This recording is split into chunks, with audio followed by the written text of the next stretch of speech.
This video is brought to you by the 3-Minute Board Game patrons. Keep us independent by supporting us on Patreon.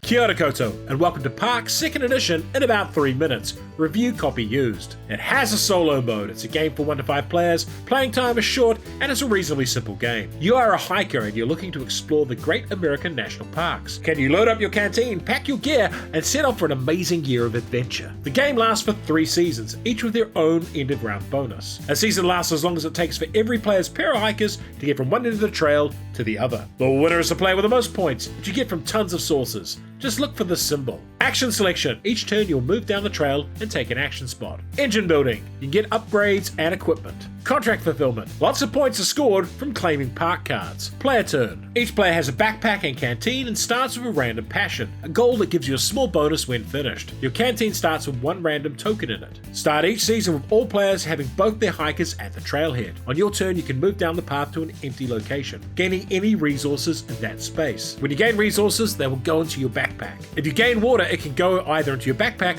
or you can place it in your canteen to gain the bonuses there. You may move any number of spaces down the trail as well. Let's put some more folk on the trail. Now it's Yellow's turn. They can either move their worker from the trailhead to the park space or beyond, or move their hiker from the first space instead. No hiker may enter another hiker's space unless you use your campfire. This is a once per season special action. Other locations on the trail can let you buy gear cards from the store, spend a resource to take a photo, or buy canteen tokens, spend a resource to gain an animal, which is a wildcard resource, or roll the special random die. If you land on a space with a tent, instead of the main action you may take the tent and place it here to gain that associated bonus. The park's location lets you reserve a park card from the main display, or spend resources to buy as many park cards as you can afford. When you reach the end of the trail, you can take one of these actions, and the first player to do each one gets a boost. If all but one hiker is finished, the last player must immediately move to the end of the trail. Why would you like this game? I work for the New Zealand equivalent of the Park Service, and the wide array of amazing parks in the USA is probably my favourite thing about that country. I like the first edition of Parks. I thought it was a perfectly pleasant game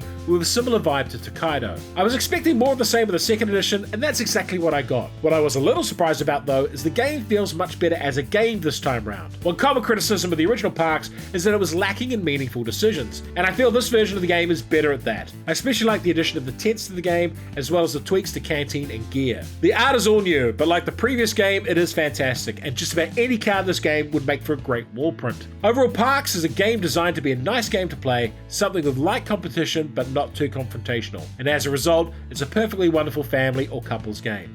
It just might not have enough juice for very competitive groups. The best thing about this game is its overall presentation and vibe. I don't really dig cozy games normally, but I like this one. However, if you already have Park's 1st edition and its expansions, I'm reasonably confident saying there's little need for you to upgrade to this edition. It's a slight improvement overall, but that's about it. I also believe the new art was made because the publisher lost the license to the original National Park art. So if you're a big fan of that original art series, track down the original game. You can check out our review of the original Parks on the channel. And for a lighter, possibly prettier game, try Tokaido. Parks 2nd edition. It's perfectly pleasant playing Parks. And if you enjoyed this video, hit the notification button, like, share, and subscribe to the channel.